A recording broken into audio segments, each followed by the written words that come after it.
All right, in this video, I'm actually creating a training plan for my friend who needs to run a 10K in 1 month. So this is a 1 to 2 month 10K plan. And this is for beginners. And yeah, usually you'd want about 3 to 4 months to train, but that's all right. Sometimes you run short on time. So my friend has already been training for 1 month here, and he's been doing about 3 to 4 bikes per week, right? And runs, mixing them in, but we're trying to stabilize things for the last month. So we got 4 weeks.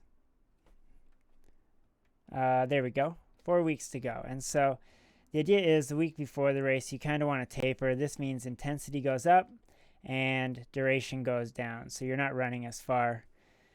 For the last week, you're not doing as much work, but you're doing higher intensity. And we're going to do a decent amount of intensity because we only have 4 weeks. So we're trying to spike fitness as fast as possible. And if you are exercising above 80% of your max heart rate, that's going to give you the most benefit, most bang for your buck. Problem is if we do too much work here, we're also going to become fatigued and we might not actually recover, which actually makes us better. So a good way to think about this is when you're training, training is actually breaking your body down, and then when you recover is when you're actually getting better. So these 2 weeks we're going to be having quite a bit of intensity and a little bit more volume. Same for week 2, and then taper 3 week. The third week is going to be like a half taper. So we're going to start out the first of that week still the same, and then halfway through we're going to start toning back the miles. So this is kind of an abbreviated form, but that's okay. One of the things when we're laying out our weekly plan here, and my friend wants some flexibility, so I'm going to give him 2 sets so he can decide which days he's working out and which days he's not. And this is a good principle to know just in general. So what we're going to do is we're going to have a HIIT training workout here, high intensity interval training. This is going to be a run this day. And then on Wednesday, we're going to do a Peloton bike. Thursday is going to be off. And again, you can change these days up. You can move them around, but the concepts are the same. So we're going to go Friday off as well. Then let's say we're working out on the weekend. So this is going to be an easy run. And then this is going to be a Peloton day. And you can do Peloton day first. You can do the run. You can do Peloton on Saturday, run on Sunday, whatever days you want. Doesn't matter. We're also going to have one resistance training workout here. Resistance. And so he's just following some of the Peloton workouts, which works great. So this is kind of the setup. And the idea here, let's say you go for this run at 8 a.m. and then you do this Peloton at 8 a.m. You just did all this work right here in, 25 hours, all right, which is perfect because then what we have here is 71 hours of recovery, which is great. And that's kind of what you want to do when you're thinking about your workouts. You can think about the inflammation cycles. So let me scroll down here real quick. And so Tuesday after your workout, your inflammation cycles start to go up. Wednesday you work out again, they keep going up. Then you recover and they actually go down. Then you start running again and then they go back up and then they go back down. And you want 2 of these spikes per week. And the idea is this is stress, right, which is technically making you worse, but that stress is a trigger to heal and grow and improve fitness. And then this is where we actually get better in the recovery phase. So we want to take these off days seriously, and we want to bunch our workouts together. So you got to make sure you're not getting injured, because a lot of people, they might train a little bit too hard before one of the races. So let's say you do this run and you're feeling not so good. Maybe you kind of injured something or a certain muscle sore. You can maybe just do an easy Peloton the next day, or maybe take the day off and then just live to have your workouts here, right? Just to survive. So, obviously don't injure yourself, but let's take a look at how we want to be doing these workouts. So this is kind of your sets, right? So you're going to have set 1 here, and then you're going to have set 2 here, and you want to do them back-to-back days. So you can take whatever days you want off, but you want at least 1 off day in between those set days. So let's look at set 1. We'll start with that. So we're going to do 1 run. We're going to do 1, I don't want to ride that close. We're going to do 1 Peloton. You know how I'm trying to spell Peloton. There we go. and then 1 resistance training day. And the next thing you want to think about is intensity. So when you're trying to create an endurance program, you want 80% of your work to be low intensity. You want 20% of your work to be high intensity. That's kind of what research has shown to be the most effective way. And so high intensity is typically, in order to increase your VO2 max at least, is 80% of your heart rate max. And so you might not know your heart rate max. There's an easy equation that isn't always right for everybody. So 220 minus your age, my friend's about 30, so we're looking at about 190 for his max heart rate. This doesn't work for everybody. For instance, today I did a heart rate max test for a lady, and her heart rate max was 10 beats lower than what we would assume. So that's actually going to really help her training because she was training way too hard beforehand. And if we're creating training zones, let's just start with zone 5 up here. What you would do is you would take your heart rate max right here. Let's highlight this, heart rate max. And you would multiply that by 0.9. So I probably should have done this beforehand, but we'll do this. So 0.9, so 0.9 times by 190. So heart rate zone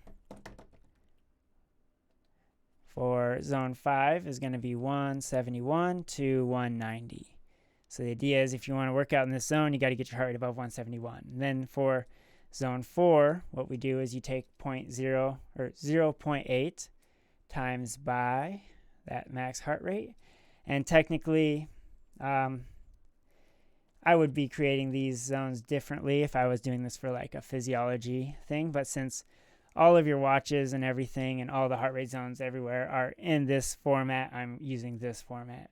Otherwise, I'd have these a little bit different. But that's how the world is, so we're going to roll with it. So then 0.7 times by 190 for zone 3. We're looking at 133 to 151. We got zone 2, which is going to be 0.6 times by 190. And that's going to be 114 to 132. And to be honest, I don't care about zone 1. I guess it's less than 113. So there we go. All right, so zone 5, like I said, lots of work is done in zone 5. Or not a lot of work is done in zone 5. Lots of intensity, though, right? And lots of adaptation. Zone 3 is something to watch out for right there, because a lot of times people work out a lot in zone 3 because it feels good. You can do lots of work there, but you're not really recovering and you're not really spiking your fitness because it's not quite intense enough here. The intensity is not quite high enough. So I like to avoid this zone. So your easy days, let's see, your easy days right here. Zone 2 is perfect. Even zone 1, if you're really sore, I think zone 2 is better. And then just for beauty, let's highlight that. And actually, I think that's almost the proper colors. I forget exactly what the colors are.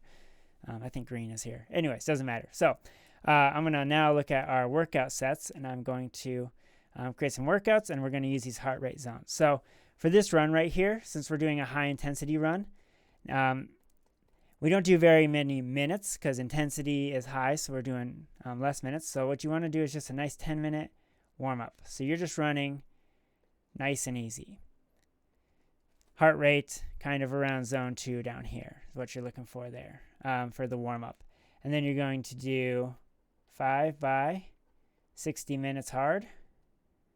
I just call it 60 minutes on where you're running fast, and then 60 minutes off or walking, right? So you're going to run hard for 60 seconds, not minutes. That is ridiculous. All right, 60 seconds on, 60 seconds off. And then as soon as that 60 seconds goes right here, you start running again. And sometimes your heart rate might not get that high within a minute, but you're looking for zone 4 here.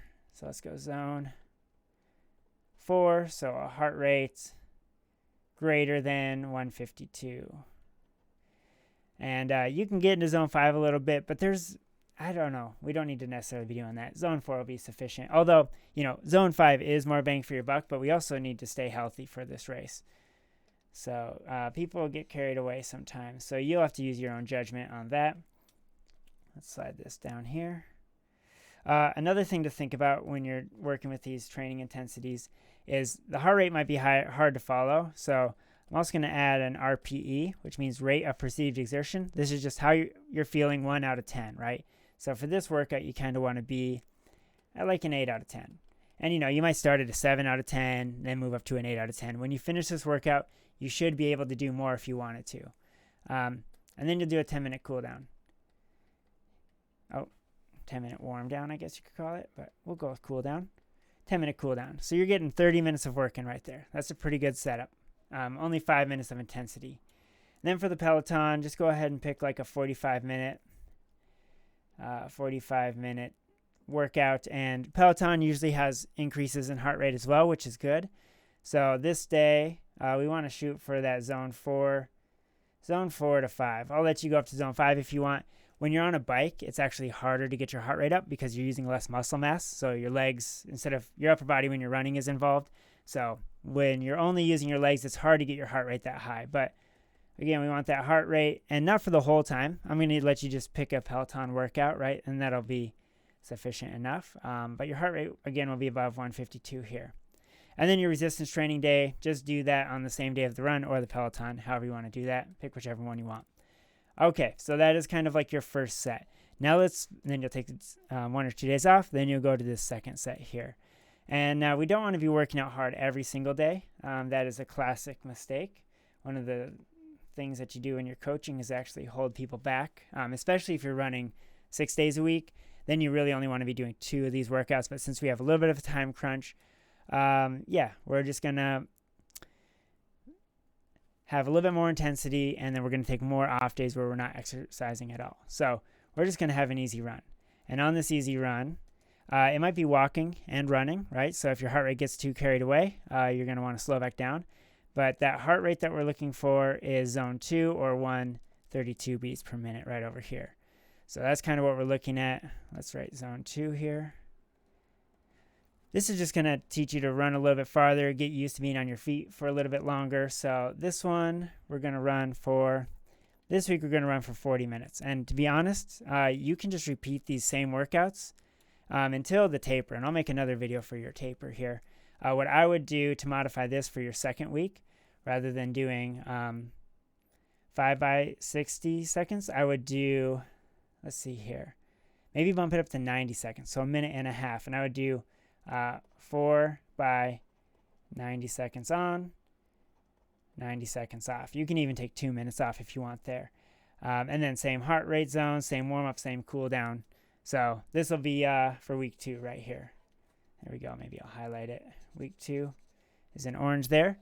And then same thing week 2 for your Peloton. You do the exact, you can pick a new one, but about 45 minutes for that Peloton.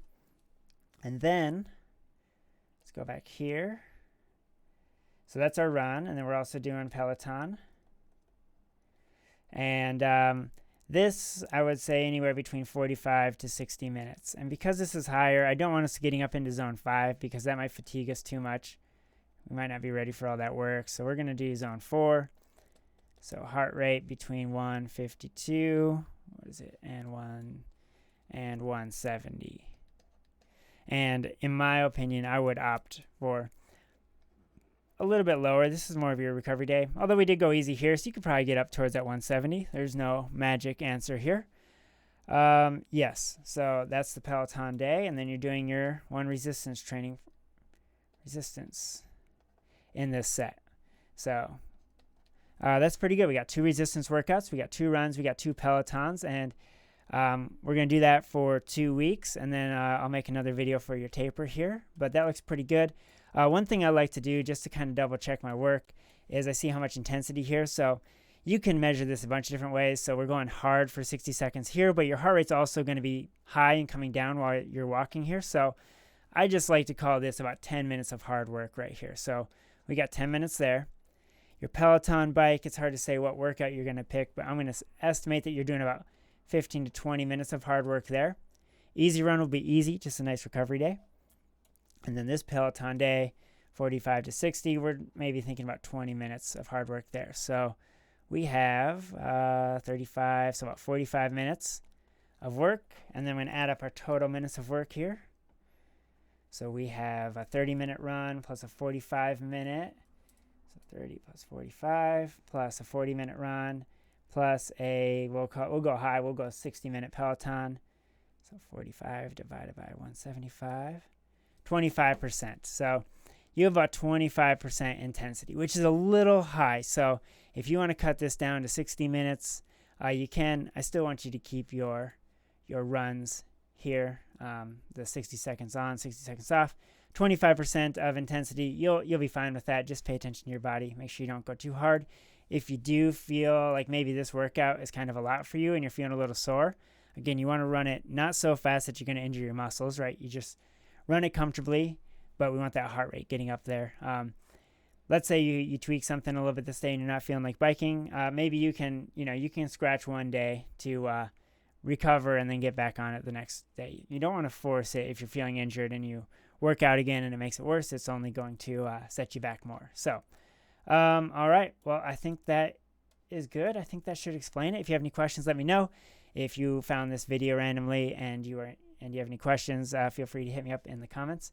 And yeah, all right. That's good.